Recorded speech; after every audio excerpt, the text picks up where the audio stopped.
I say, Hellfire versus Shazam's Fury. Today, we're going to talk about Spawn versus Black Adam. It is I don't know if you could say superhero matchup, but by golly, it's a matchup of epic proportions here on Two Geeks and a Microphone.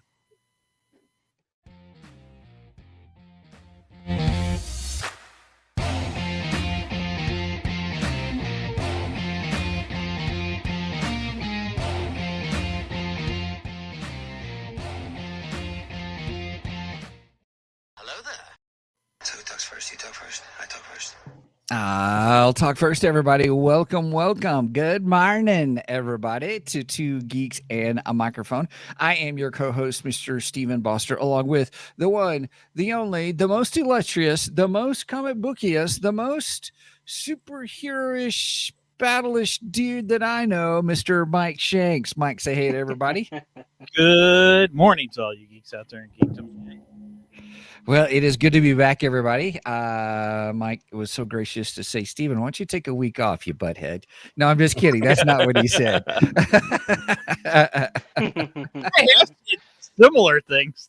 But anyway, it's good to be here. I'm excited about today because we have two good friends of the show, kind of extended partners, extended fellow geekdom friends. We have two gentlemen. Mike, would you please introduce our wonderful guests? Well, I mean, really, they're like extended family to us. They really are. Yes. You can say that we are part of the Marvel family. Okay, the Marvels. Does that work? Anyway, so or you could say this show has spawned a lot more guests. Nice. Bring into the fold. There we go. Mr. Brian Ramsey of Three Geeky Dads, who is always Hello. his feet. Good morning, Yes. sir. Good morning. And then we also have my good friend Theron. He's too cool for you, Mr. Theron Lowry. Hello. Hey, listeners, how you doing? All right. So we have a epic battle this morning. We've got Spawn, the Hell Spawn, versus Black Adam, who is just a total powerhouse in the DC universe. He has went toe to toe with characters like Superman and Shazam, or also known as Captain Marvel previously. But before we get to that, I'm going to forego the geeky news so we have a little extra time for our big battle. And I'm going to jump right into Geekdar if you guys are ready for that. Let's do it. Yep. Let me find my... Control the radar, sir. What's wrong with it? I've lost the bleeps, I've lost the sweeps, and I've lost the creeps. The what? The what? And the what? You know, the bleeps. The sweeps. And the creeps. That's not all he's lost. All right. And as usual, we've lost it over here, too. So I have one thing for our Geekdar, and, well, I have two things. But one kind of showcases what we've got upcoming, what Stephen and I got upcoming next week. Next week, we'll be diving into the Rippaverse and covering ISOM issues 1 and 2. But until then, I also have the second installment. Here, Megan, show this because it doesn't like my green screen. His second book was Alpha Core, or third book was Alpha Core, and I just got that this week, and hopefully Stephen will get that soon, and we will also go over Alpha Core in the near future. Not too far. We've waited a long time for ISOM 1 and 2, and there's ISOM. There's one. No, that's two. Sorry. That's 2. There's number 1. And then here's number 2. That's my favorite cover of number 2. He usually does 4 variants if you go to the Rippaverse website. And I love this one. So Mike got me this one. Thank you, Mike. I appreciate it. I'm very excited. I had the first one, and so we're going to be doing that next week. I really like Eric July. I love what he's doing with Rippaverse. If you've not heard our interview with him, please go back and listen to it. It is our number one viewed on YouTube because we talk not just about Rippaverse, but also just leadership, what it means to be in the comic industry and the things that he's trying to do is really good. And so we're excited. So he's got all kinds of stuff happening. And so we're going to talk about that next week. And I'll put that in the end of this one with the like suggested things to watch and stuff like that. I'll make sure that gets put in there. Perfect. And then the second thing I have is Brendan and I have been binge watching Yellowstone, the TV series Yellowstone with Kevin Costner. And I got to say, that show is fantastic. I mean, it's had me glued to the TV. I just can't stop watching it. I haven't had a show that I wanted to watch so badly since the early days of 24. I mean, 24. Wow. I was so, yeah. Okay. I really, really like Yellowstone. It's been a great series. In fact, last night we watched the first episode of 1883, which is one of two prequel series. Granted, they're one seasons, but you know. Now, is that the one with Harrison Ford? No, this one is the one with Sam Elliott. 1953 is the one with Harrison Ford. All right. Okay. So I figured since I finished Yellowstone, I'd go back to the very beginning and watch 83 with Sam Elliott. Now, Sam Elliott is not a Dutton, which is, Kevin The Costner. family. Yeah. Yeah, it's the family, the story, the family that the story's about. He's not actually a Dutton, which I was shocked because I thought he was going to be a Dutton, but you have to watch it. I don't want to give any spoilers, but anyway, I liked episode 1 a lot, but it was late, so we didn't watch any more than one episode. So, but that's my Geek Talk. Okay. All right. Who's next? Who's next? Who's next? I'm next. I'm next. I'm going next. I love it. I got two things. So I'm ready. I'm ready. I'm ready. I watched so going into last week, just a lot of things going on and busy, but I ended up binge watching on Netflix the new Avatar. And I love it. Absolutely love it. Really? So just behind the scenes are with my boys, Josh and Jack, when they were real little, we binge watched on Netflix the animated series, all the whole seasons of Avatar, not the Korra, Legend of Korra, but the Avatar. One weekend. That's all we did. We sat in front of the TV, had munchies and talked and laughed and watched the show. And so I've got an affinity for the show, and I absolutely love it. Cool. The movie was okay. The M. Night Shyamalan, movie was okay. You're being generous, sir. I am. What? Yeah. What? Everyone should know that when I say okay, probably means something else. But just say, how you doing, Steven? I'm okay. But I absolutely adore the Netflix series. If you've ever seen the Avatar, the animated series, you need to watch. They take some of the phrases right out of the animation and put it into the film, into the movie. They bring out the heart that's behind the characters, and the acting is fabulous at one moment, but I'll be open with you, the next moment it could just be terrible. Really? Sometimes, yeah. The kid who plays the Aang, the main Avatar character, man, there's moments you're like, oh, that was so great. And then not even 2 sentences later, I'm like, oh, he's learning. He's learning, Steven. He's learning. Yeah. But overall, the relationships that they bring up and how they set up the major arc storylines are great. I just heard yesterday that it's done so well, they've already signed up the next 2 seasons. Really? And Awesome. and it's coinciding with it's doing a real nice job of coinciding with the animation seasons. So I like it better because it gets rid of the filler episodes and keeps the main storylines. You like it what?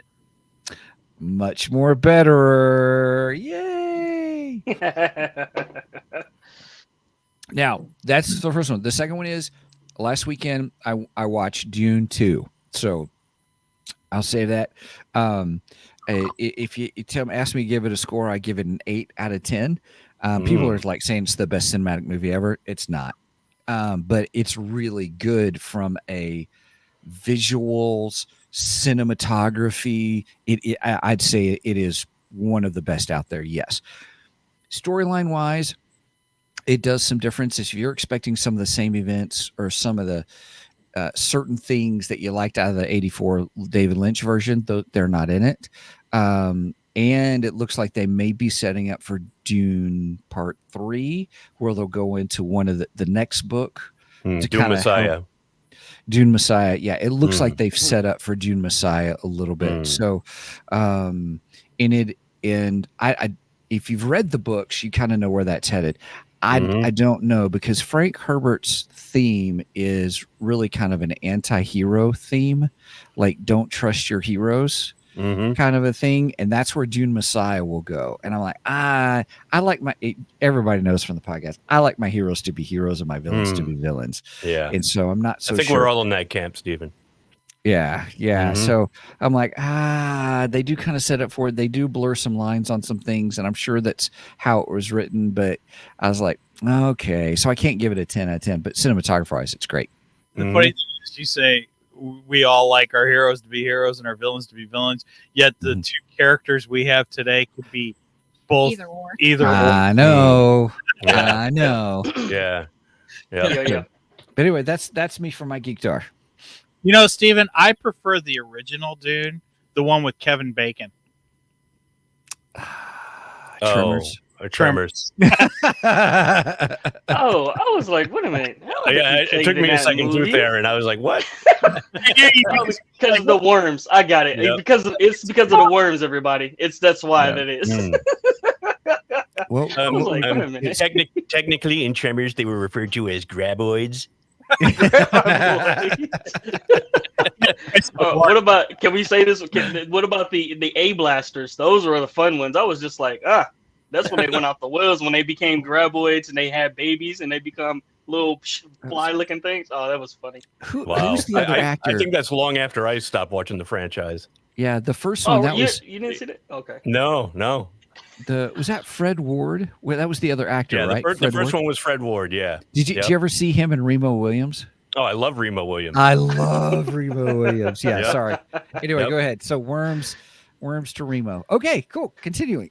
Anybody else? Anybody else got a geek out? No, I was gonna Geekdar as far as that. I'm going to get into the series on Hulu, Shogun, and one of the main actors was going to be he's the guy that played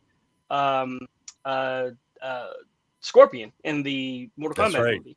Oh, And so he's actually a really good actor. I've seen him in a few other movies and everything in that nature. But aside that, I jumped the shark on this one. I actually started Warriors on Netflix instead of doing Avatar. So I wanted to get into that one. Nice. I'll fill you up on Warriors. It actually was on HBO, but then again, it came over to Netflix, which I thought was pretty interesting. But yeah, That's cool. It's interesting. I've been debating whether I should start it or not. Cool. Yeah. It's epic. I mean, it's based upon a novel, right? James Michener? Clavel? James Clavel. Yeah. Okay. Yeah. Sorry, my bad. Yep. Yeah. I remember the original miniseries from back in the early 80s, I think it was. Yeah. I remember Was my that parents Richard watched Chamberlain? Yeah, I know. I didn't watch it either, but I remember it. Yeah. Yes. I think my parents watched it too. I remember the giant robot Shogun Warriors. Oh yeah. Those are Oh awesome. yeah, I remember that. Yeah, those are actually, yeah. Mm-hmm. In fact, I've got 2 die-cast metal Shogun Warrior action figures on my desk at work. I think that's kind of how I Nice. got into Gundam, if I'm not Yeah. mistaken. Yeah, that's how I got segued into Gundam. I was like, oh, look at this man. You mean to tell me they can fly and shoot guns and they? Oh yeah, that's pretty. Oh cool. yeah. All right. That was cool. James Clavel. Bitten at the James chomp. Clavel. Yeah. Always being creative. So the only thing that I've got is I'm watching this series on Apple Plus called Masters of the Air, and I really like it. It's done by Steven Spielberg and Tom Hanks, and they're the people who did Band of Brothers back in the day and the Pacific. And this one's all about the bombers, the bomb squad. Focuses on the what they call the Bloody 100th, because they lost so many B-17 bombers on their runs to Germany. and it's fantastic. It's a 9-episode series. The episodes air on Fridays, so I've been trying to keep up with it as soon as they come out. And the episode 8 aired last night, so I watched episode 8, and I'm really excited for the finale next week. And that was called what again? It's called Masters of the Air. It's based on a book, and it's really good. It's right up my alley. I like it. Yeah, it's really good. I dig it. At first, I was kind of iffy about it because there were so many characters at the beginning, and once they get in the planes, they've got the air masks on, so it's hard to tell who is who. And I'm like, oh man, I don't know what's going on. I don't know who's talking and what's happening. Who just died? What happened there? You know. That's why you put subtitles on, because they'll tell you who's saying what. Exactly. But it's really good. It's really good. The episode that just happened last night, they did the invasion of D-Day. So now they've gone into Europe and they're liberating everybody. Some of the characters that we were following from the beginning are now in POW camps because they had to bail out, and we don't know what their fate's going to be yet. Are the Russians going to save them, because the Russians are also, our allies back then, and they were in Germany and they were heading towards the POW camp, and now the Germans are panicking. So are they going to start shooting everybody and just run? And it's good. I like it. I can't wait for next week. See how it all wraps up. Check that out. That sounds pretty cool. Yeah. Yeah. This is definitely my type of movie. I love old school. That's kind of weird word to say, but I like old school movies. But also I like about different movies that are dealing with World War II, what was all happening. It was so many conflicts everywhere in the world. Where was everybody at, and why couldn't the planes be at locations? Why was everybody why was the assistance there? And it's just like, oh man, they was all over the place. It was really a world war conflict that things were.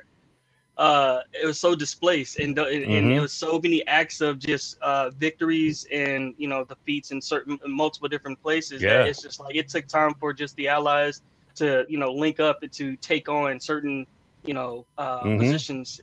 I've always liked stuff like this. That's one of those things. Yeah. Yep. Yeah. All right, really definitely got to get into that one. All right, check it out. I highly recommend it. All right.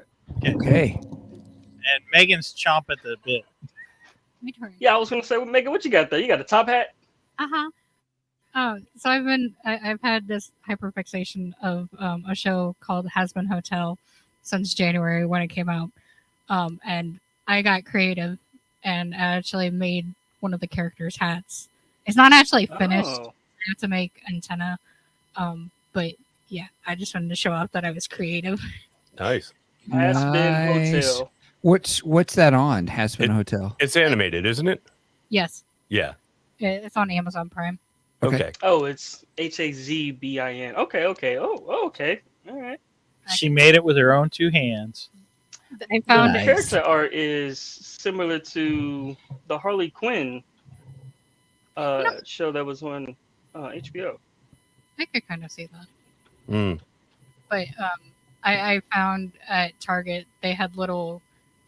You can actually kind of see the buckle because I painted it on the other side. But we had St. Patrick's Day hats that were just like a disco ball cup. So and another. Now that you mentioned that, the hat that you have right now, if you ever play Borderlands, Tina has a top. Tina has a top hat or whatnot, and they're gonna make a live action Borderlands show. No, movie. I'm sorry, movie. Yes, yep. Borderlands, the video game. If you ever watched Borderlands, the video game, with Mr. Handsome Jack. You know what I'm talking about? Mike don't play video games. Yeah, I have no clue what you're talking about. And they just came out with. If it's not Batman or Donkey Kong, I don't know. They just dropped the trailer for Fallout, the Fallout TV series that's coming on Amazon. The Fallout TV series. They dropped the trailer for that, and that looks fantastic. It sure does, yeah. I'm excited for that one. What was that? I don't know. Ding. That was me. Oh, that was you? I'm sorry, that was my phone. Okay. Anybody else? Nope, I think we've covered our Geek Dar. Are we ready to jump into the main event? Let's Let's do do it. it. All right, let's do this. Do it. It's time for the main event. Dun-dun-dun-dun-dun-dun-dun-dun-dun. All right, let's do this. All right. So I got some breakdowns of each of the characters. I'm going to try to read through those real quick. Okay. So starting off with Spawn, from soldier to cursed Hellspawn. His origin is Al Simmons, a top CIA operative, is betrayed and murdered by his teammate. Desperate to see his wife again, he makes a deal with a powerful demon named Malibu Gaia? There we go. Thank you. Say that again. Nice. Malibu Gaia? There we go. That was my Boja. That's what I thought too, but I'm going with the hard G because he's a badass. I like it. Anyway, Al is resurrected. I used to call him Malabolgia too, but it made him sound like he was in the mafia. Oh, I like your pronunciation. I was going off what they used in the movies, but all right, okay. Is that what they called him in the movie? Yeah, they call him in the first movie. They call the Violator call him Mount Boja. Mount Boja. All right, let's go with that then.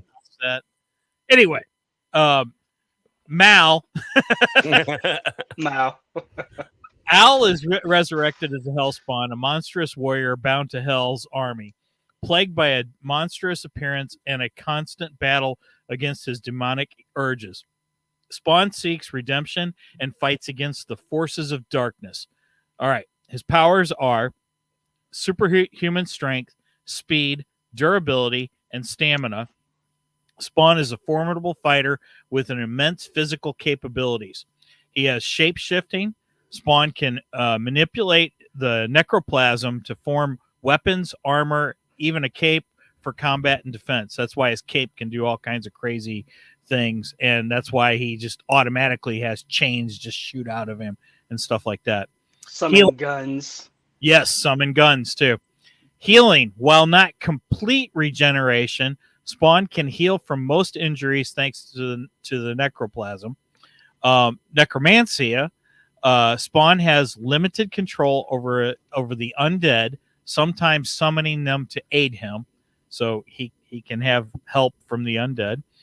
Teleportation. He can travel through dimensions, but with limitations and the risk of being pulled back into hell.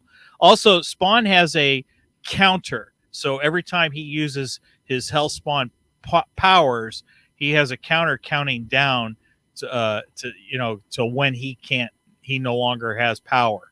And then sometimes that counter can be added to. I don't remember what it is that actually can add to it, but that's why when you read a Spawn comic, there's always this countdown at the top of it that's telling you how much time he has left. Like in Zelda, he has like little hearts, so every time he get hit, he get tick off. That's it. Yeah, it's like a video game. The power. Anyway, the curse. Spawn suffers immense pain and emotional torment due to his connection to hell. This curse also fuels his powers, creating a constant internal struggle. All right. On the flip side, we have Black Adam, ancient to ruthless king. Teth Adam from ancient how do you say it is his country? Kondak. Oh, you're talking about, yeah. Well, it's not like Kandahar. It's like Kandar. It's like Kandar or something like that. Kandar. Okay, there. Kandar. Kandar was chosen by the wizard Shazam to be his champion. However, Teth Adam became corrupted by power, seeking to rule his homeland rather than to protect it. This led to a conflict with Shazam and the imprisonment of Teth Adam for a millennia. In modern times, he reemerges as Black Adam, a powerful warrior king with a distorted sense of justice. And his powers are so Black Adam gains his abilities by speaking the word Shazam, which is the same as Shazam or Captain Marvel. and they go as follows: superhuman strength, speed, durability, and stamina. Black Adam possesses incredible physical prowess, rivaling Superman. He has flight. Black Adam can fly at incredible speeds, defying gravity. Invulnerability to most magic. Black Adam is resistant to magical attacks, a crucial advantage in the world of comic books. And lightning manipulation. Black Adam can channel lightning for devastating offensive and defensive capabilities. And then he has the wisdom of ages. While often used for strategic cunning, Black Adam also possesses vast knowledge of insight. Ruthlessness. Yeah, he is ruthless. Black Adam is a warrior king willing to use lethal force to achieve his goals. His clashes with the more heroic ideals of Shazam and other heroes. The Scarab. The magical scarab embedded in Black Adam's hand serves as a source of his power. However, if someone else utters the word Shazam while Black Adam is transformed, it can weaken him significantly. Again, mirroring exactly what Shazam can do. All right. Yeah. So here's where we start to break everything down. I had my sheet. Now, where did it go? Sorry, I lost it. There it is. Okay. So let me get my one to write on too. All right. So we will start with Spawn. So strength. What do we? Because we're going to collectively score these like we did last time. So as a team, we're going to decide which one scores, and we're going 1 to 10, 1 being the weakest, 10 being the strongest. So give the list of characteristics we're going to go through real quick though. We're going to go strength, durability, agility, weapons and gadgets, special abilities, tactical skills, and overall point total is the final. So that's just tallying everything up. Okay. So 6 categories. So are we doing it by category or are we doing it by person through the categories? Like, in other words, we're just going to talk about Spawn and go through all the categories with Spawn and then do Black Adam, go through all the categories with Black Adam. Or are we doing it by category? Well, I mean, we can do it either way you want. Oh, no, I'm just following the rules. If we do, let's do it with, let's go with the former. Let's go by category, and we can talk about how strong Spawn is based off of his strength and abilities, based off going against his opponents and foes. I mean, you can do it that way. Okay. And then I can talk a little. I can hit on the talking points of Black Adam.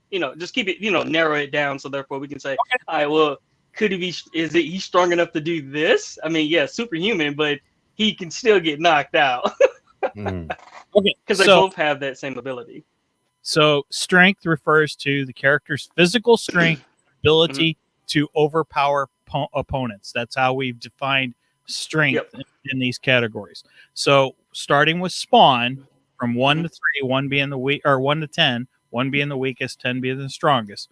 What will we say Spawn's strength would be? Now, I would say Spawn is fairly strong. He's definitely stronger than your normal average. I mean, he'd be stronger than Batman, right? But I wouldn't put him in Superman category. So I would say in his universe, who is he?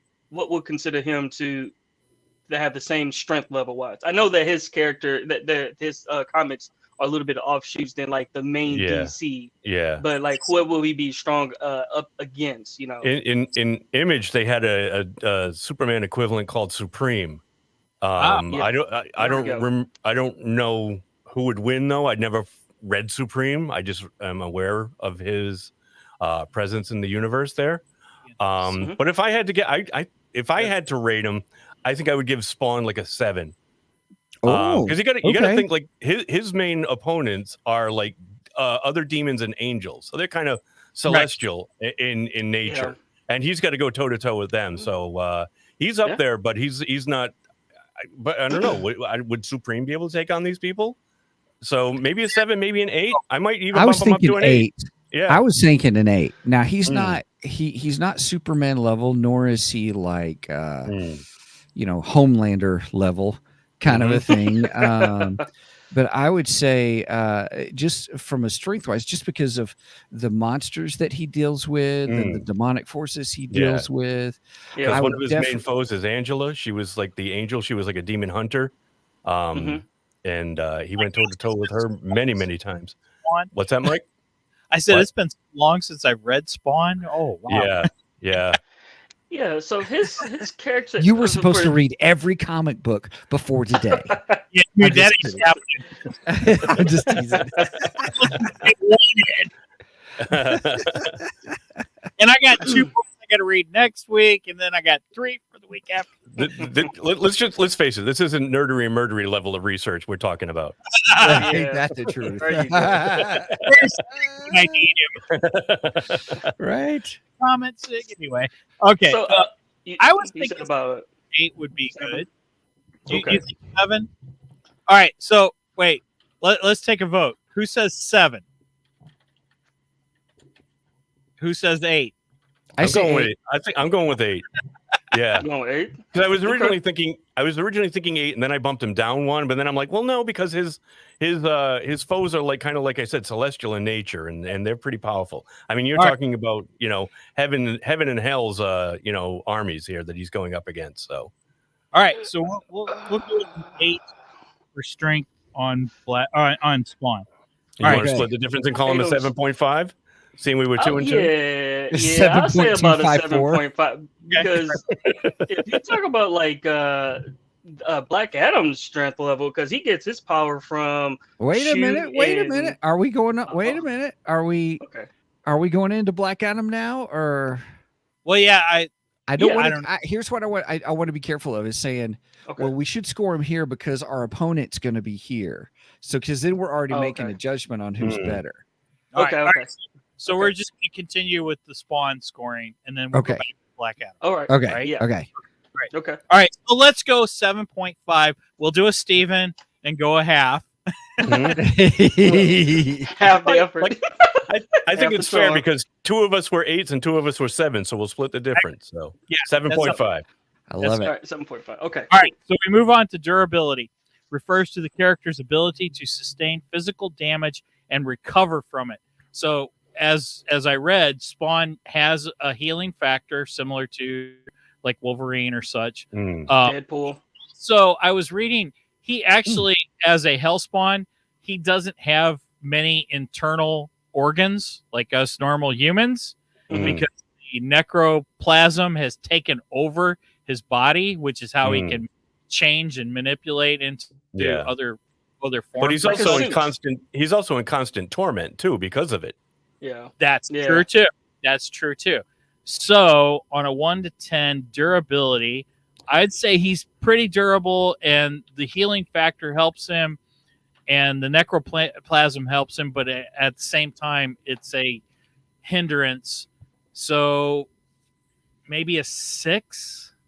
I was thinking 6 on that one because depends on how strong the opponent that he actually goes up against. In fact, it actually does. It's a winding down effect too. It's like he starts off strong, but then again at the same time he has to get a second win. So it's good in the initial phase when he's in constant combat, but then again at the same time over time depends on the demon that he's actually going up against. It actually does take him a minute to kind of like he got to do a little bit of Batman planning so he can kind of like overcome that situation. Yeah, and don't forget too that his powers are limited too. Like we established earlier, he so Shazam's is not. So I think wait a minute, we're comparing Shazam now. I know. Well, no, I meant Black Adam. I'm sorry. Steven goes, this is a Steven check. You better chill. Yeah, I know. Wow. What a hanging judge. They look the same. Oh no, I got Judge Boster. I'm doomed. Here's what we say. Steven, what are you? I-hole. No, but what I was saying, like, and I don't really want to compare, but I mean, his powers are limited. You know, and law of averages probably dictates that he's going to run out of powers before, I like you that. know, because what was it? Like, he does good stuff and he gets a few more points. You know, maybe he does a good deed. So I don't know how it works because it's been so long since I've read it, but I think his because of his nature. What does hell consider a good deed? I don't know. You know, I really don't know. You said when hell is a good deed. Oh, yeah, because he does work for essentially the devil. Yeah, he does. Normally, when you see a snowball fly through hell, that means a good deed happened. That's like when the Cowboys win the Super Bowl. Snowball flies through hell. Shots fired. Ooh, Yeah, fired. wow. 5-time champions. Anyway, that's what we're going to give Spawn 5. I can't remember that far back, Mike. all right, let's move on, shall we? Steven definitely enjoyed his vacation because he came back rejuvenated on the No, I need Jeff in here with me. Anyway, all right. So I said 6 for his durability. What do you? Okay. I might even give him 6 is good, but I might even give him a 5 because his powers are limited. Okay. Yeah, and it does actually dictate that in the comics too. Yeah, I appreciate the law of averages comment because even though it's, I mean, I was like, "Oh, he's brilliant in science," but I thought, fair enough. I think I would agree with him on a 6. I was going to go higher, but now that you mentioned it, I forgot about the timer. I forgot about there is a limit, kind of a thing. So I would give him a 6. I'd agree. Okay, so we go 5.5 then. No, we'll go 6. I'll give it a 6. I just said 5 because. But 6 well, is I mean, fair. Okay, all right, 6. 6 is fair. I'm putting down 6. All right. Agility, and agility refers to the character's speed, reflexes, and overall mobility. I would say he's pretty high in that. I mean, he's not fast per se. It's the cape. It's the cape that gives him that ability to do it, and then the cape is actually what really fuels a lot of his.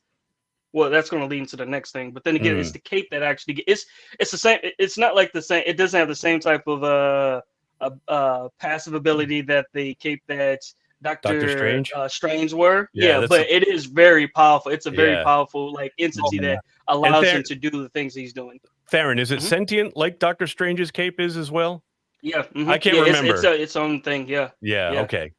It is very sentient to it because it will protect him even if he do get knocked out. And I believe a couple of times he actually did get knocked out, and the cape protecting him, especially if he falling from certain high altitude, it parachutes out. Or if I'm going off of the movie, and I'm also going off of the Spawn TV, the series that they had, and it actually did. It was more of a host type to him because he can command it, and then it also will do things to where it will make him cloak into invisible. Remember that one scene it cloaked him into invisibility or into the wall when they were trying to find him in the movie and everything. I was like, that's a smart little thing together. It is. But as far as I mean, I know it powers him, but as far as like agility goes, especially the way that Todd McFarlane draws it, I mean, that cape is massive. Yeah, so I'm just thinking that it can go out far. So I mean, if it was me wearing something like that, I would be tripping all over that stupid thing. So I don't know how agile. And don't forget he's also like Jacob Marley, where he's like dragging like 100 pounds of chains on him too. So yeah, but all that can change in an instant because it can. But I'm just saying, like from like me, like I wouldn't be able to move in that. Yeah, I want to say, okay, so if you're talking about like agility, if you're talking about like how quick how we can be able to his speed and reflexes as the character, he's fast, but then again at the same time, I won't really put him like on a high pedestal as being fast. It's really more of the cape doing a lot of the heavy lifting, like the heavy lifting there. So I'll put him at like around a 5 or 6. Agreed. My brain went to with cape or without, and then my brain went to Edna mode and the Invincibles. Exactly. No cape. No capes. Yeah, no capes. Yeah, no capes. Okay, never mind then. Yeah, I would put him in like about a 5 or stuff like that. You need something more streamlined, darling. You need something more streamlined. Oh my god. See, when we talk about capes, I've got Billy D. Williams in my head because I just went to the Billy D. Williams event, and he talks about getting the part of Lando Calrissian, and his first comment was, "And I get a cape." Like you're Flynn. Mhm. So anyway, All right. so I'd say 5 then. We go with 5. Five. For 5 is agility. Let's fair. go with 5. Yep, 5 is fair. 5 is fair. I'm good. Weapons and gadgets. Now, Oh this yeah. is where I think Spawn comes in much higher than. I than- agree. okay, weapons and gadgets refers to the character's proficiency in using weapons and gadgets, as well as the quality and versatility of their equipment. Now, So here's where the cape comes in, it sounds like. Mm. Right. Yes. Okay. Mhm. Mhm. cape with the cape and the necroplasm, he can form whatever weapons he wants.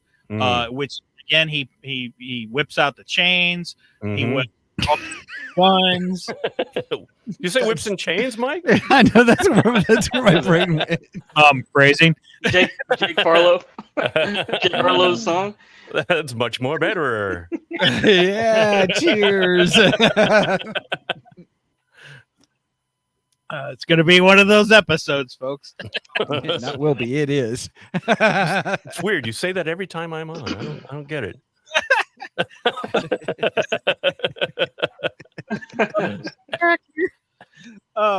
And then also he's a military specialist, so Right. he has, Even before he died, he knew the ins and outs of almost every gun and even probably knife play and like every way to kill a man and then some. I think that's what got him into hell to begin with. Was his the wiki says it was his crime. Right? He was a mercenary. It was his crimes against humanity that kind of put him in hell to begin with. So he knew the ins and outs of like almost every weapon even before he became Spawn. So right. Yeah. But He was a killing machine. I say we got pretty high on that. I think so. Yeah, and now that he can compound that with the necroplasm and create whatever he wants, a la Green Lantern, he can like hey, there we go. And, Didn't he create a cannon? Wasn't it a can? No, it was the bike. It was either the bike or he did something like a transforming cannon type ordeal with the cape, and it actually shot like a giant projectile and it took out a tank. If I'm not mistaken. Wow. I'm thinking. Sounds I know awesome. he did something where he can be able to he can form like heavy weapons. That's what I'm saying. Not just pistols and submachine guns and or assault rifles and everything. The cape can act. I think his main thing is the chains, but it's more like pistols and assault rifles. But I believe he actually did something like with the cape was able to form like a bazooka and it turned into like a cannon and it took out a tank or something like that. I think I could have sworn I saw that in the animated series, but it's been a minute since I actually watched it though. But yeah, he's pretty good when it comes down to that. Not Lobo level, but then again at the same time, maybe he is Lobo. I give him a 10. Yeah, I'm see, going I'm a all 10. the way. I won't give 10 because I would give like Deathstroke and Batman more of 10s. Mm-hmm. I don't What are you think talking about their artistry? I when it think it's comes just to different kinds of gadgets. I mean, you're talking about he's got the cape, he's got the necroplasm, he's got the chains, he's All got right. that's me. That's me. That's why I get it. Now we don't have to agree. I'm just saying that I'm right and you're wrong. well, we have to do have to collectively agree. That's true. Mhm. I say I'll put him in. Let's go 9.5 on this one. He's really high on the list when it comes to weapon and gadgetry. Yeah, Fair. With cape on. Oh yeah, Mhm. he I don't ain't know, no stop. Full health. Oh yeah, he's. But up if some top. of you say 9, then if you really average it out, it should be 9.25. Yeah. I'm just kidding. I'll go 9.5. I am not going 9. Math hard. Hence the end of the podcast when I say I don't like math. Okay, Math hard. that's all right. Oh, and then what's that? Homer- You mentioned this already, but he has. Oh, never mind. I'm talking about. Never mind. Okay, go ahead. It's What's just next? going to segue into what we're going to talk about when it comes to special ability. All right, so special abilities. That's the next one. Special Mhm. abilities refers to the character's unique powers or abilities that sets them apart from other characters. Mm-hmm. I mean, the necroplasm itself, I think, is kind of his special ability. he's also a master of like 13 different martial arts. So yeah, Well, I'd say his it's special abilities are pretty freaking high. it's the teleportation and the shapeshifting is really his strong suits. Because that's where he shines, and that's where it kind of gives the illusions that he's has a lot of agility. But then again, it's the teleportation, and I don't think you can really count that as like agility. That's just like showing up in one location from another. He ain't really moving. It's just like here and there type of deal, like you know, like a quantum entanglement. There you go. So what kind of score then? What kind of score are we talking about, gentlemen? As far as that, I give him a 8 on that one. Yeah. Okay. Definitely the shapeshifting, and he has That's a the big power one. to Yeah. I think 8. Energy and matter manipulation. Yeah, Mm. energy and matter manipulation, teleportation, shapeshifting. Yeah, that's high. That's really high Okay. Mhm. for him to do that. I'm good with that. Sure. So we All go right. 8. Mhm. 8 it is. 8 it is, and then tactical skills. I think he'd be high. I agree. Yeah, I think he's he'd be highly high. skilled Being that he was a tactician. former CIA operative. Yep. I think it's got to be way up there. What's that? Maybe I'll give him another 8. I think an 8 for me would be a fair. I was gonna say either 8 or Score. 9. 8 Yeah. or 9. I was thinking 8. 8. Steven? 9. 9. All right. 9 on that one. Just to be Yeah. So it's different. 8.5. 8.5. Yeah. All right, Stephen just wants the point. Megan, you Sorry. got all those points That's down. You want to? He's on fractions today. That's because he's eating that strawberry Chex Mix. Mm. It's brain food. Yeah, I was gonna say, like brain power for Steven. Now I'm on to M&M's. Oh, whoa. Oh my goodness. He got the munchies today. I do have the munchies. Been You doing think I'm high, but I'm not yet. Need more sugar. It's all about the sugar. you almost made me spit out my coffee. Oh my goodness. Okay, moving on to Black Adam. Oh no, we got tactical skills. Oh no, we already talked about tactical skills, right? We just scored that. It was 8.5. Oh, okay, yeah. All right. High okay. And then we're gonna do overall at Black Yeah, Adam. All right, cool. Mm. Megan's tallying those scores up for us, and then Steven will break out the abacus and figure it all out. You're right. The abacus. Well, I mean, he has the color of the M&Ms to go off of. He has That's the right. red, the yellow, the blue. That's right. Save the next bag for counting, Steve. Yes, I will do that. Yeah, I'm let's also do it, Steven. Take a half a bite of an M&M. That's my Yeah, 0.5. there you go. That's my 0.5. wait. There it is. There's my half. Sorry. Aren't you glad I stopped at the 2.5? Because then otherwise you'd have another half of that. That's true. Why is he nibbling on M&Ms like that? Nah, he's trying to do math. Right? I am Right. posting these in the comments too, by the way, as we do them. I've been posting. I did. All see right. that. Okay. All right. So All right. Black Adam strength. I say Black Adam's pretty high. The guy goes toe to toe with Superman. Mhm. It's Mm, 10. Yeah. I want to go 10. I'll go 5. I'm not 5. I'm sorry. 9. Not Mhm. 5. 9. 9. Mhm. Because actually, Black Adam, the strength is good for what it is. Don't get me wrong, but he does get overpowered and everything in that nature. You got to think about it. He's the same. He's on the. If you talk about Black Adam, you're really talking about Shazam when it comes to power level, when it comes to strength wise, because he's getting his. If you go back to the Superman and Shazam animated movie, Yeah. which basically it took Superman and Shazam to take down Black Adam. So Yeah. I think you gotta score him at 10. I mean, you can go toe to toe with Superman, and But he also got knocked into what's that by the Grand Wizard. He got knocked 500 years out of orbit into the distant, that's galaxy.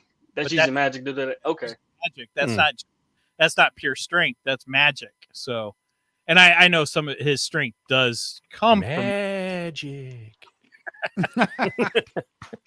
Okay. I see where you're coming from. All right. from. I say a 10. What do you guys say? You want to go with 10? I think. Yeah, let's go with 10. Because you did say, okay, it's 10 because he is Superman's strength.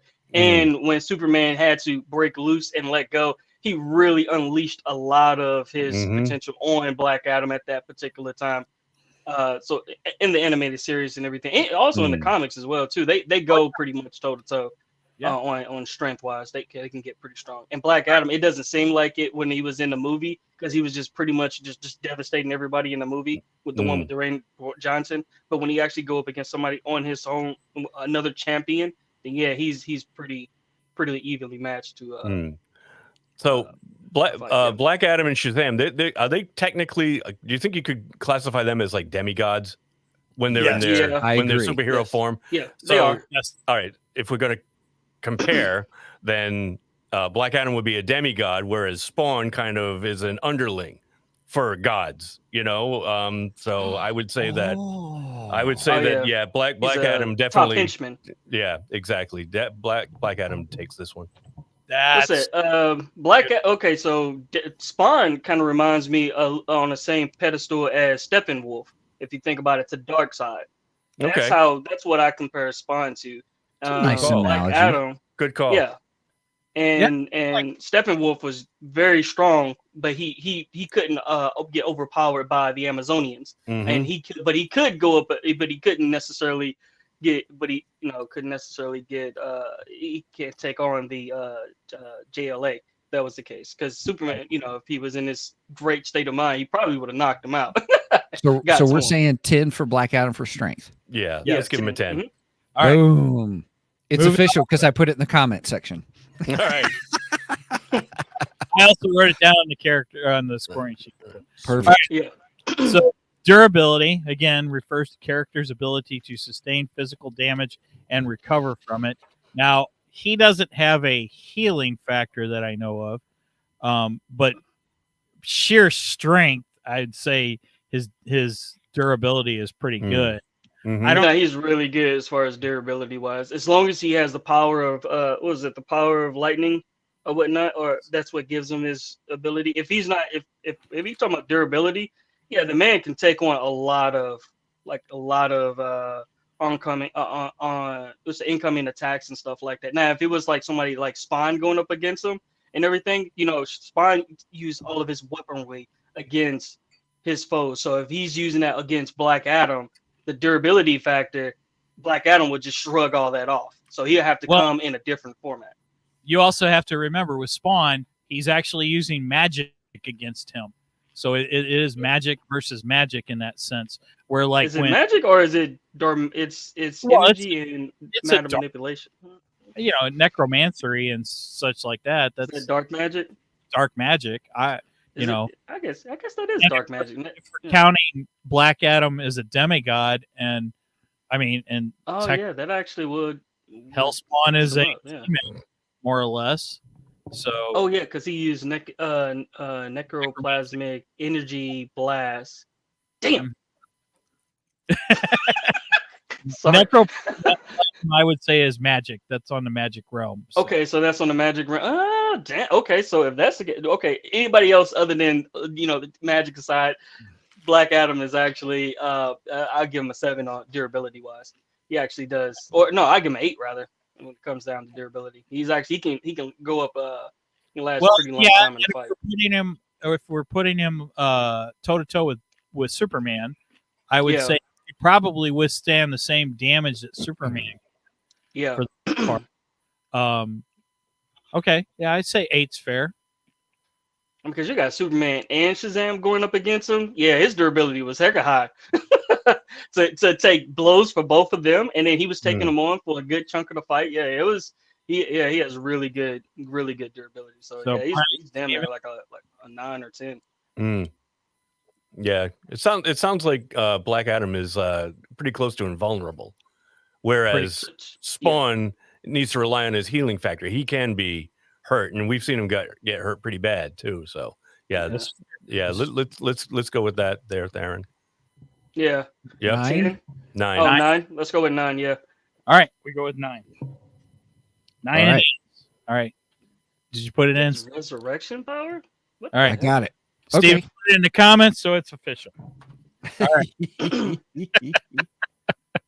Agility. Again, Oof. the character's speed, reflexes, and overall mobility. Now, things I've read about Shazam, they've actually, as far as his speed goes, they've put him close to the Flash. Yeah, And he's Well, if really he's fast. got the power of lightning too, you got to figure he's got to be pretty close to the speed of light. Yeah. Right, exactly. Yeah, he's really fast. That's just Mm. his raw. That's his raw potential. You don't need Mm-hmm. anything else to go Yep. along with it. And besides, I think he was going so fast that he can, if he run into something, that it just instantly combusts. So the man Mhm. is really, really strong Mm-hmm. when it comes down to his raw nature. That's mainly what it is. Yeah. Now, Spawn has the one up on him when it comes down to his demonic abilities, where he can actually overpower him, which I don't know. It would be null and void in that particular Mm. sense. Mm-hmm. You know, get hit with a blast, and all of a sudden you see pieces of his armor start flying off, and then it's just like, why am I turning on this color? Yeah. Why am I turning green instead of black? I'm just thinking that Spawn is like encumbered by the chains and the cape, and it just looks like a heavy costume. Whereas Yeah. Black Adam is not. So I think he, in coupled with like the lightning speed, I think he's way up there. Yeah. Agreed. Okay. So Yeah, Agreed. he's fast. Don't get me wrong. I'd give him a 9 9 for agility. Mhm. I would give him a 9. Steven? 9.25. No, 9. Nine's Yeah. good. Steven, Nine's good. stop it! You're out of M&Ms. We can't do this anymore. I know that's right. I can't do it Take the whole anymore. bag already? I had the munchies. Steven's got the munchies, man. No, I Not even the fun size. That was a regular bag. want to know what he was doing before. What'd you say, Mike? You want to know what? I said I want to know what you were doing before we started the show. That you got the monkeys so bad. No comment. This is a kid's show. Yeah. I No, I always said not for kids, especially when we have Brian. Right. Hey, I've been good It's only when you're on we have to Hey, make sure we put so- explicit in the so podcast far. notes. Yeah. Show's not over yet. Yeah, you resemble that remark, right? I absolutely do. And we love you for it, by golly. F yeah.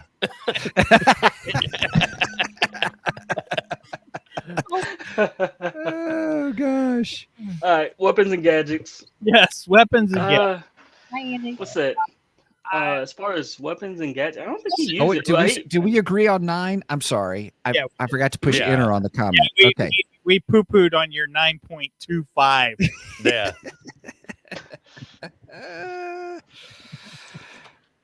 So okay, All it's right. official. Steven put 9 in the chat. Nice. All right. So weapons and gadgets. He doesn't use weapons and gadgets. Well, he just uses the light. He can summons lightning abilities, and I think that would be his He weapon. has magic. Yeah, that's really Yeah. the only thing he has as a weapon. Though he doesn't use like Yeah. a physical thing. And brute strength. Yeah, Would be his he's weapon. Definitely Fists. much of a brute for sure. Yeah. Fists. Yep. They're registered. He doesn't use the lightning on his chest to send out a energy blast like that. He doesn't do that like an Iron Man unibeam type of deal, which I thought Yeah. was pretty interesting. You would think that they would do that. Well, he can summon. He can just summon lightning. But Yeah. I Does it I mean- don't count Is that ability? Yeah, Special ability rather than weapons and gadgets, or Oh yeah, that is just more special ability. You're right. You're correct. Yep. Does Because it he become doesn't have like any a, weapons. does it become like a stupid cellophane lightning bolt off of his chest, like in Superman 2? And he throws it at the okay. I see what you. Oh yeah. Remember that stupid goofy scene? I'm Who just gonna oh, look at this power I suddenly have. I can take the S off my chest and it becomes a cellophane thing that I can wrap these villains in. wow, wow, That's funny. your chest. Wait a minute, Superman. What's he Superman with? 2, when he was in the Fortress of Solitude. I know. No, I was. I'm just reminding Theron because he looks like he's racking his brain. You can't remember that. Oh You no, don't that's I'm like, wait a minute. He was You born talking about the old. space. You talking about the Christopher Reeves one? Yeah. Yes. Superman 2. Superman 2. When he was up against Zod and his minions there, and he Yeah. ripped, He he did ripped that in the that S off movie? his he ripped Yeah. the S off his chest, and it became like the cellophane thing that he threw at them. Oh, Yeah, it Jesus. was a weird. Oh yeah, it was awful. Yeah, it was so goofy. Okay. I love All right. Superman 2, but yeah, even Yeah, I, no. that's just Yeah. dope. I So- prefer- Wasn't that the movie where he actually like wanted to give up? He wanted to be normal Clark Kent, and he Yeah. was like, he let the Yeah. dude punch him, and he knocked him out, and he was like, "Oh, I'm okay." I'm like, Yeah. dude, you're like freaking Superman. Why would you let some rando punch you Yeah. and you fall out like that? That was Yeah. you really wanted to sail on being a human. 'Cause- Thank you, Richard Lester. That was all Richard Lester's input after Richard Donner left the project. Oh, he, that yeah. was he wild. was replaced by Richard Lester, who threw in all the slapsticky, stupid stuff. Yeah. And He was super Yeah. clumsy. I was like, Yeah. what? yeah, All right. yeah. Okay. All right, If you back can to find, Black Adam. if back you can to find it, Black look- Adam. Oh, my fault, my fault, Watch my the fault. Donner cut. Watch the Donner cut Okay. of Superman 2. Okay. All right. Okay. I don't think I've ever seen the Donner cut of Superman 2. Gets rid of all the goofy stuff. All right. So I guess weapons we're gonna put down at like 0 because he don't use weapons besides a car he throws. I think it's 0. Mm.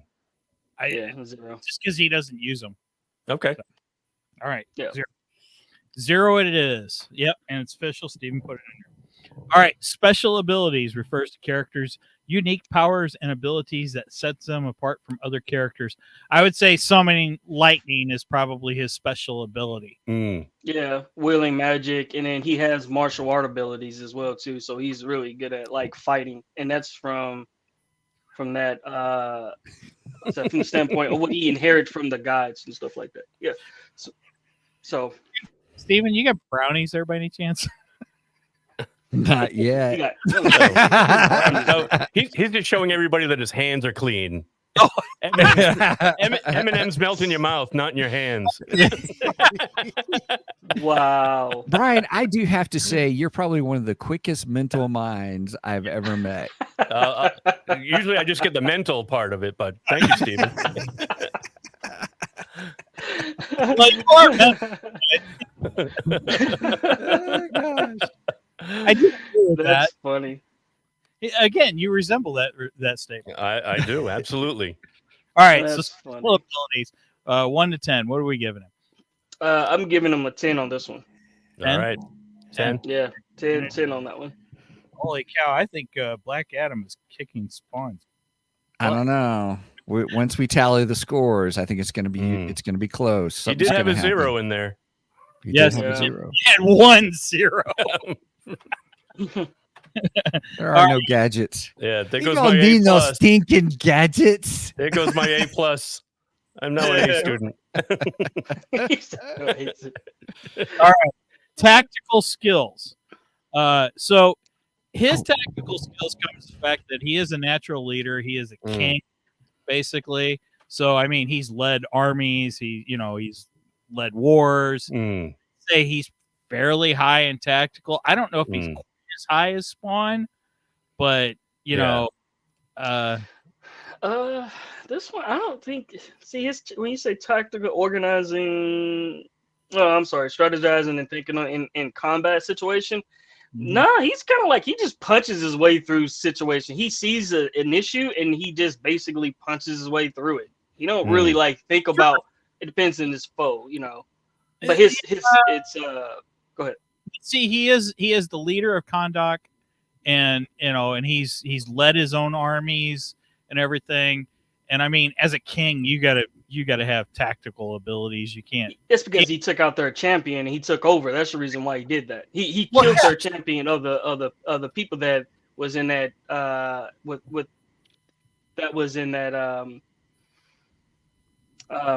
is blanking on me right about now. It was just amongst his people. He wanted to create his own kind of like sanctuary. It's very similar to like what Dr. Doom did in Doom when he wanted to protect his people. So in order for him to do that, he had to kill off who was in charge, and that's pretty much how he became king that way. Mike, It's like a coup. Yeah, he did. That's what he would have did. Read what our definition for tactical is for me for a moment, pretty please. It refers to characters' ability to strategize and think on their feet in combat situations. Yeah. So you got to think about it, like how he don't really. When you look at Black Adam he's more in the moment. It depends on who he's going up against. Yeah, in the moment, I think that's where my brain's at. Are we talking about strategery before? Or are we talking about strategery in the middle of the heat of battle? Strategy. In the heat of battle, I was thinking in the heat of battle, like if he's going up against like Superman, he didn't have a plan to go up against Superman. He just kept hitting him with lightning and then just kept punching him. When he was going up against Shazam, because he wanted to take out the Shazam, he just kept punching his way, talking about all you got to do is take the power, just summon, your Shazam power. He just wanted it for himself. He didn't have a real foolproof plan of how he wanted to take both of them on in that moment. He'd have more of a plan than the crime syndicate would. Oh, we're just going to go punch the punch the wall. Yeah, the Crisis. Yeah. Oh, speaking of that, in Crisis, they actually use the power of Black Adam so they can be able to try to forge a weapon against the antimatter that was basically come. So that's why he became an anti-hero, because in the Crisis on Infinite Earth, he actually was one of Lex Luthor put him in a device, which you saw in the movie, that they harness his power so they can be able to generate and the thing in order for they like they did in the movie and everything in that nature. They actually put him in a tomb so they can kind of like harness his power to their benefit. But in 52, I'm sorry, not 52, but in Crisis on Infinite Earth, Lex Luthor did that. He didn't voluntarily like give himself up. But yeah, thinking on this. So what's a point value? So a point value when it comes to a couple of ideas of point values, because this one I will give him with a little bit. I'll give him a 3 on this one. Oh, really? Wow, that's a lot lower than I thought you were going to give him. I would. He's not really good as far like you got to think about tactical, like a tactician when it comes like he's definitely not high as Batman. Not as let's see, not as quick minded or quick thinking when it comes like Flash or something like that. He's really like in the moment, like he doesn't really think too much ahead of what his next move is going to be. He just goes after the thing that is already set in motion. So that's pretty much why he's not a very good tactician. Yeah. You're saying he's very, very low. What do you say, Brian? I give him a 5. 5? Okay. I'd give him a 5. Yeah. I yeah. Okay. All right. Steven? Man, I'm struggling. Here's why, real quick. I get the tactical from a preparation, big picture point of view. Sure. Okay. And I think that's where the wisdom of Solomon comes into play. Great. Kind of thing. That's why I asked you the definition of, well, if we're saying in the moment, in the heat of battle. Technically, we define this, Steven. So. Well, I know, but I guess my point being is that if it's in the heat of battle or it's in the moment, I have to agree with Theron here. Oh my gosh, somebody mark it down. I agree with Theron that it is the sense that he does just plow through. I mean, it is that sense. So I would have to say I can't go higher than a 5. I don't think I can go higher. So than a 5. you brought up that he's got the wisdom of Solomon, but does he always heed it? Does he listen to that, or is he just like so headstrong that he goes in, with just his fist and crashes through? Yeah. That's the way he sounds to me. Even if he's getting overpowered, he's not going to think of a way to try to like figure out like who I can isolate in the moment. He just keeps punching his way through because he knows he can. I think that's the whole point. That's the thing about it. Yep. From a personality standpoint, I think he's that head. I like how you said, Brian, headstrong. He's very headstrong. This is how it is. We're going to make it happen and be done with it. So he does have that to fall back on, but he doesn't fall back on it. It seems. No. So I would say I would stick with the like Theron. You put a 3, so maybe even a 4. Instead of 5. Okay, let's do 4. Let's do 4. He don't do the live to fight another day type ordeal. He just keeps going after it right then and there in the moment. And even if he do get overpowered, let's say if somebody tricks him to say Shazam and stuff like that, he is easy to be manipulated. I'm not gonna say he's not easy to be manipulated, but he can be manipulated to utilize his saying to be summoned out to say Shazam. And in fact, they actually use that too. So we're saying 4. Yeah, let's go 4 with that one. Yeah. All right. 4.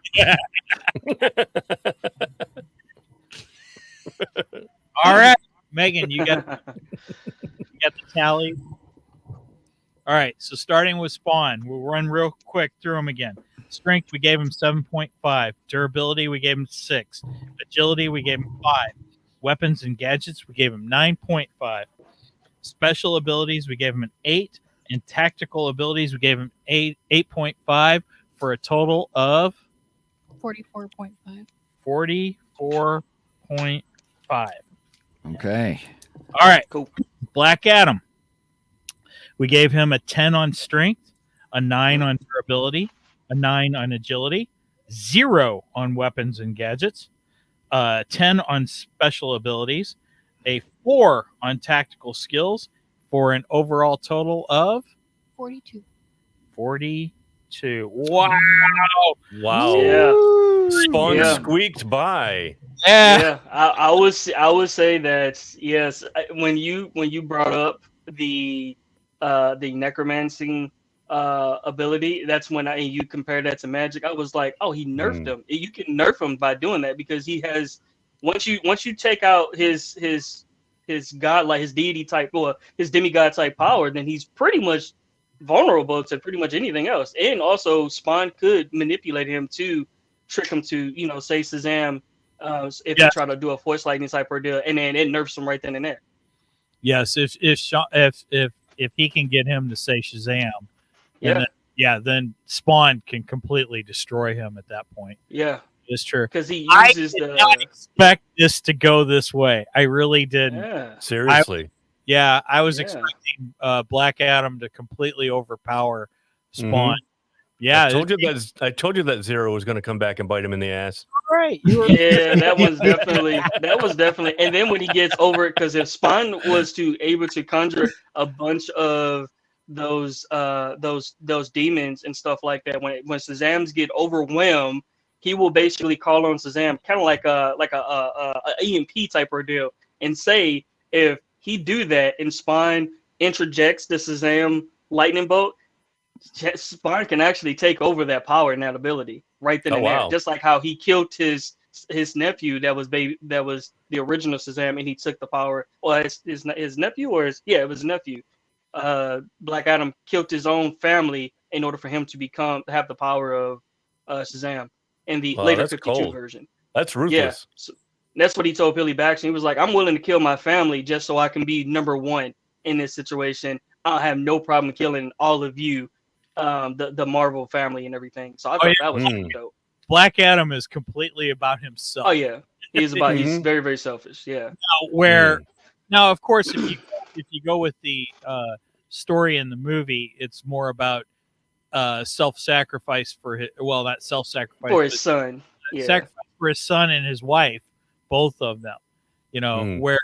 Where in the comic book in the New 52 origin, which is what they've been going off of for the last 15 years or whatever, since the New 52 came out. You're right, that's exactly how it happens. He basically kills his nephew because he shares the power with his nephew, because the wizard picks both of them basically. Trying to save him. He saved his nephew in a sense, and then the nephew was like, no, we can try to make the place that they're at a better place. And he was just like, just say the words and it'll be okay. But he held out his hands and he killed him.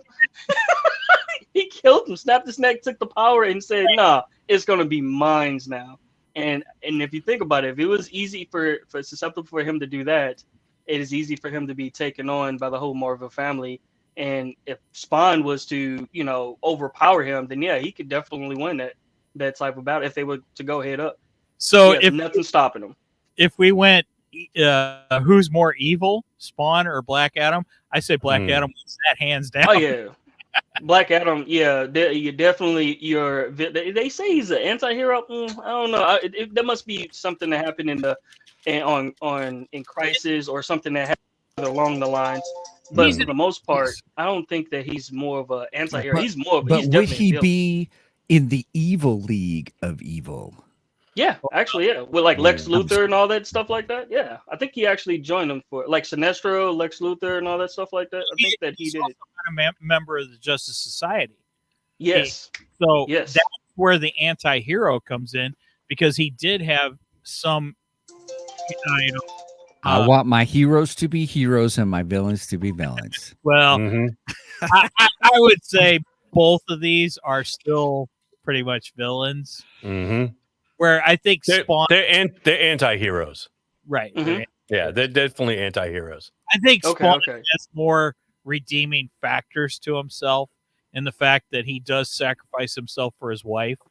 You know, but Black Adam, Teth Adam he's just downright evil. Well, wasn't it Spawn? I think that he has a little bit of like Constantine type ordeal. Like if he try to do something good, it kind of give him some type of redeeming properties, and he's trying to get his soul back from Mount Boja. But then again, it's too far gone.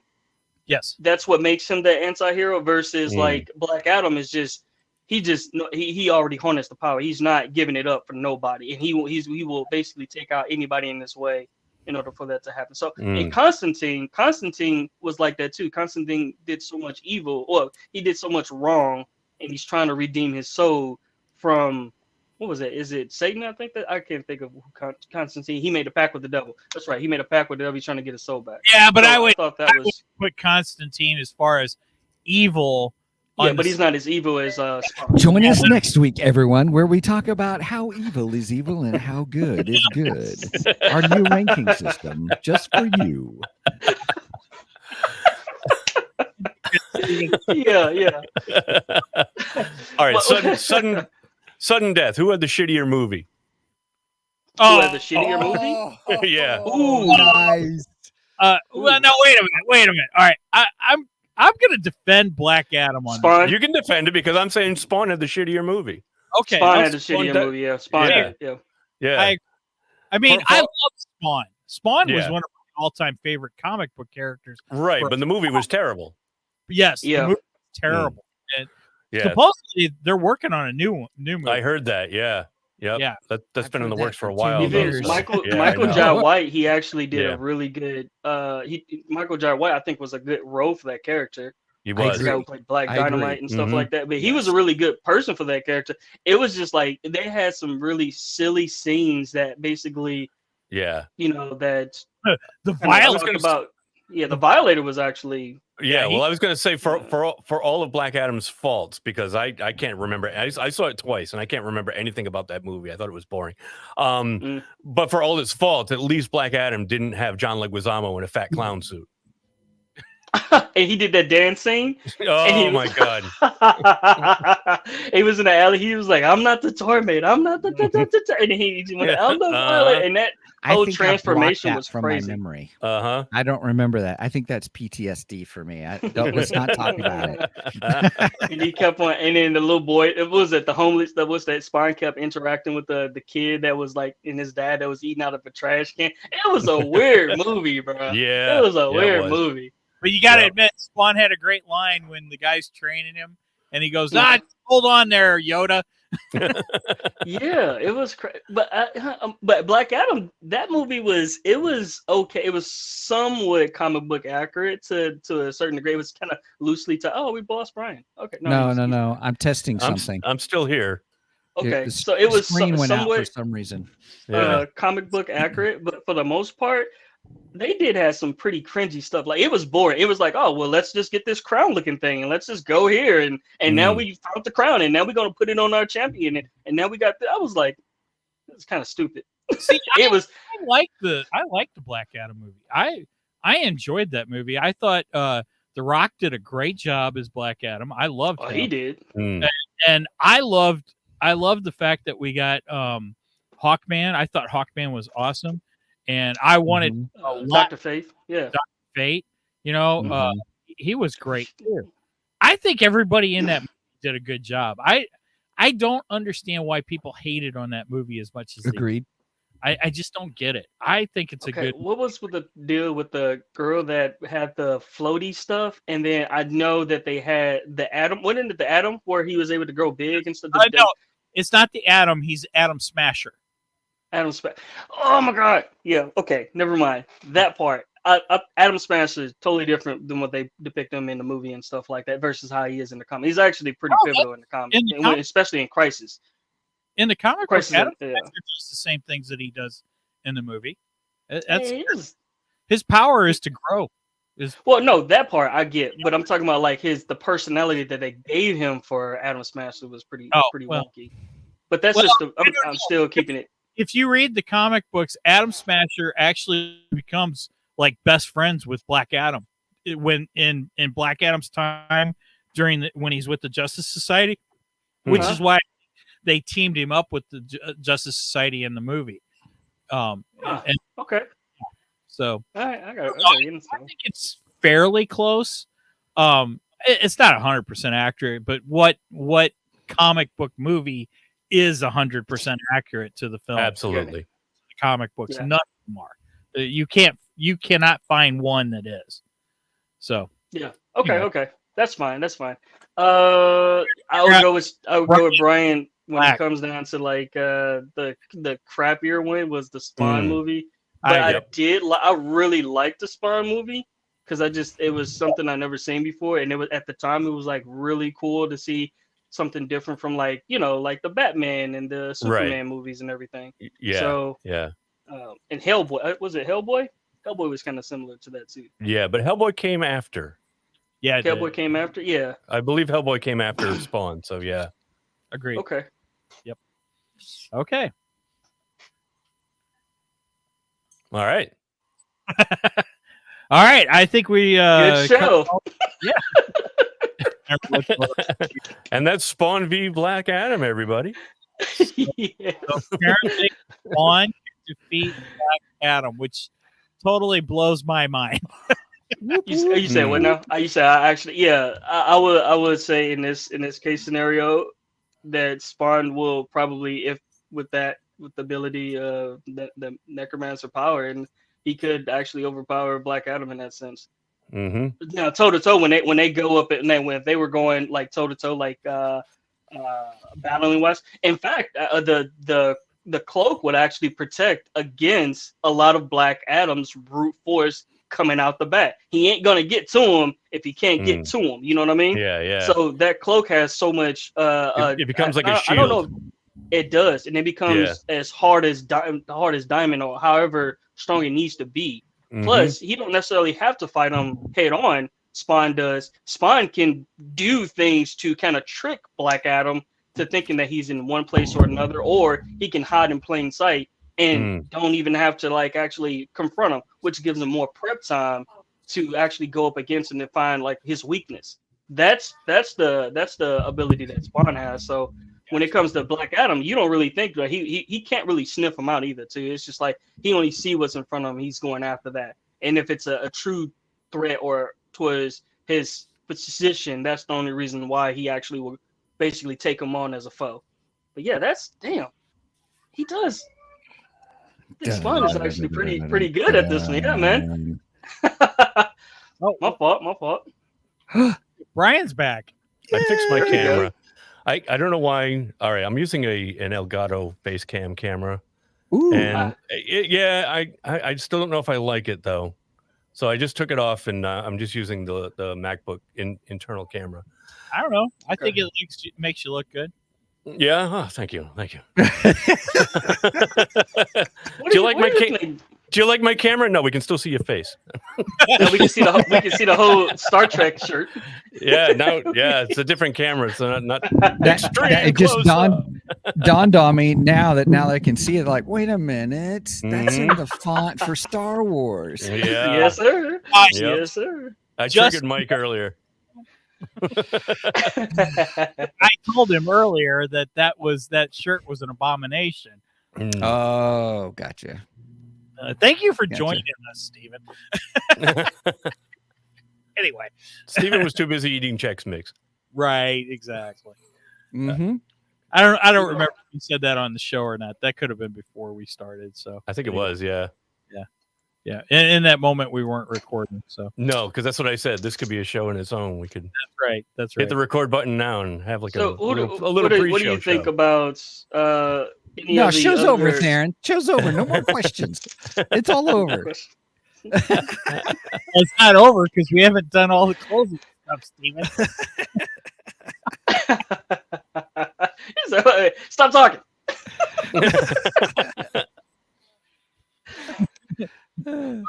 All right. So I think we should wrap this up. Wrap it up. Okay. Oh, wait a minute. Y'all didn't give a rebuttal towards like my analogy when it comes down to Spawn actually having an upper hand against Black Adam. Does that seems to be a good proposition? Like, if do you think Black Adam is too smart, too cunning, since he has the power? I mean, the wisdom of Solomon. He's not as easily duped by Spawn in that situation. You know, could he be able to kind of like, you know, he don't necessarily have to go up against him? Okay, so if we go by our scoring, they're actually fairly close in the scoring. So yeah, I don't think this is an easy battle between Spawn and Black Adam in any way, shape, or form. And again, we're also talking about, you know, the fact that Black Adam can go toe to toe with Superman. So if we measure it from that, how well does Spawn do against Superman? Of course, that's another episode, but yeah. So I don't know. I think what we did was fair. I have a hard time believing that Spawn could defeat Black Adam, but you know, I think it depends on the situation. It depends on where they're at, you know, so on and so forth. For instance, when Spawn went up against Batman, Batman was able to take him out in certain instances. And I think if Batman can take him out, then Black Adam could take him out, because I think Black Adam is far more powerful than Batman is. But it all depends on the situation. That's the biggest thing, you know, with comic books. It depends on the situation. It depends on where they're at. If you're in Spawn's realm, I think he definitely defeats Black Adam. Because they do cross dimension, though. They can go cross dimensional. One can phase into another's dimension and stuff like that, and end up in their Earth, whatever. If you take Spawn out of his situation, out of the the hell, whatever, that realm, I think Black Adam, I think he comes out on top. I think he comes out as the champion. So again, it depends on the situation. And it's just like Stan Lee always used to say, you never really definitively say one character can defeat the other, because this way, well, he didn't say this, but he did say this. Nerds will argue it for centuries. So true, and especially over our limit. And hence,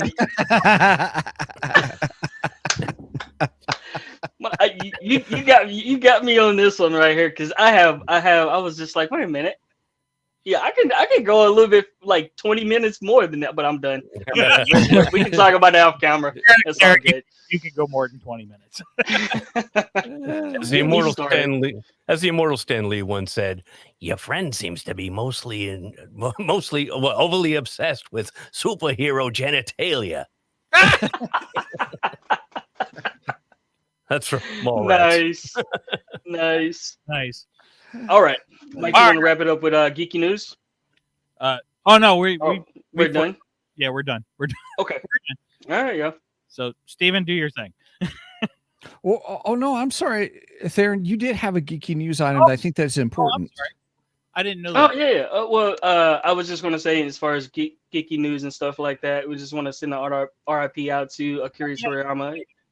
He passed away the other day.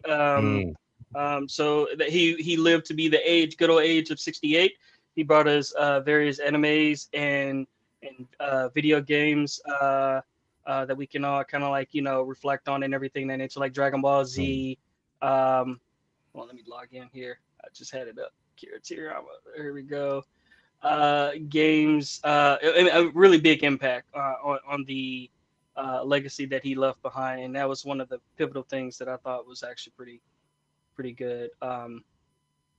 Just to bring up. And then I didn't realize that he actually made Dr. Slump, which is actually pretty interesting too. It was one of his first early work iterations. I had to go back and look at that, because I started watching anime when Shonen Jump was the Shonen magazine, was like a weekly thing. That's what really got me into Dragon Balls, and then I end up getting all of the graphic novels to Dragon Ball, then the Dragon Ball Z, and so on and so forth. And then that's what really kind of like, you know, kind of, you know, spearheaded me in that direction. But yeah, the man is actually, he was really cool. And on top of that too, Mike, I think that he also enjoyed like remember the movie you were talking about, Ultraman and everything in that nature? Yeah, so he was really influenced by like shows like that kind of like, you know, spearheaded a lot of the things that he actually created. So great person. Yeah, sorry to hear him go. So yeah. Friend of the show, Mark Anthony Austin, has worked on the new Ultraman series. Yeah, yeah, and I believe Ultraman. Yeah, once is that on releases, Netflix. I hope we can get him on. I think it's released. Yeah, I'm pretty sure. Ultraman? Yeah, Ultraman. The ones that Mark Anthony worked on. I think it's on Netflix. I want to say. And we have dead air. Yeah. Here I am trying to figure out when the Speed it up, Tito. this is not my job, but I'm doing it anyway. April. Oh, yeah. I think he was hinting at you, Megan. June 14th, Ultraman Rising. Gotcha. Okay. Yeah. All right. So June 14th. Blue Dragon, Chrono Trigger, Dragon Quest. Yeah, all those games, man. Very popular games still. Ultraman Rising, is that rated NC-17? No? All right. What's that? NC-7, it's like the X now. Listen, that was a Steph joke right there. Yeah. Oh gosh. All right. All right. It's a video game rating. All right. All right. Well, with that, everybody, hey, thank you so much for joining us here today on Two Geeks and a Microphone before things really go downhill. Too late. I guess so. I'm excited. Hey, everybody, if you please check out our website at www.twogeeks.com. Oh, no, twogeeksmic.com. Where am I at? That's the number. GEKSMIC.com. There you can find all things to Geeksdom. And also, if you want to reach out to us, please feel free to shoot us an email at show@twogeeksmic.com. Again, show at the number 2 geeksmic.com. But also we'll let you know that from there you can also get to our Ko-fi page. And Ko-fi, ko-fi.com/2geeks. I do want to say this. We got something special coming out for all our supporters. I'm working on the audio version of our story that we created when we created the Star Wars story that we did. What if Qui-Gon Jinn survived? So I'm working on that. And also you can check out our site, twogeeksmicmerch.com, where you can find some fun t-shirts and those kinds of things as well. So with that being said, Mike, do you have anything else? Yes. If you made it this far, please go and make sure and like and subscribe. Go like us on Facebook, where I post a lot of funny memes. I also update that with any information on the show, upcoming things such as this Versus episode. Go give the bell a little tickle on YouTube and subscribe to us over there, and make sure and give this video a thumbs up while you're there, to make the YouTube algorithm happy. And it will let you. I don't think it's ever happy. Well, we'll give it the old college try. How's that? Anyway, so it will notify you of it should notify you of every time we go live. Speaking of going live, we go live every Saturday morning at 9 a.m. Central Standard Time. You do the math if you're not in Central Standard Time Zone. Math hard. Yes, man. Oh, you guys are dirty old men. NC-17, I just had to look that up. Oh, my God. All right, y'all. I'm out. I'm getting off this webpage. Hey, welcome to the show, Theron. It's a good thing this is rated G or PG or whatever. I don't know. Yeah, I'm done. All right. It's inching up there. No pun intended. Okay. Anyway, with that said, holy crap. I don't even know how to end this episode. All right, bye. There we go. With that said, over and out, and may the force be with you, and all that other geek stuff.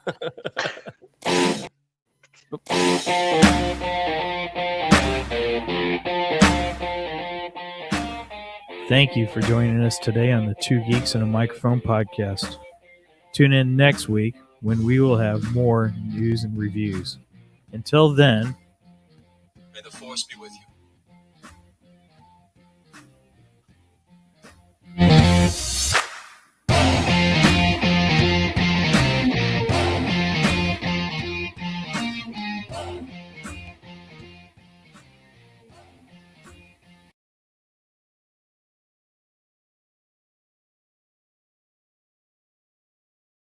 Wait a minute. Was I supposed to end this?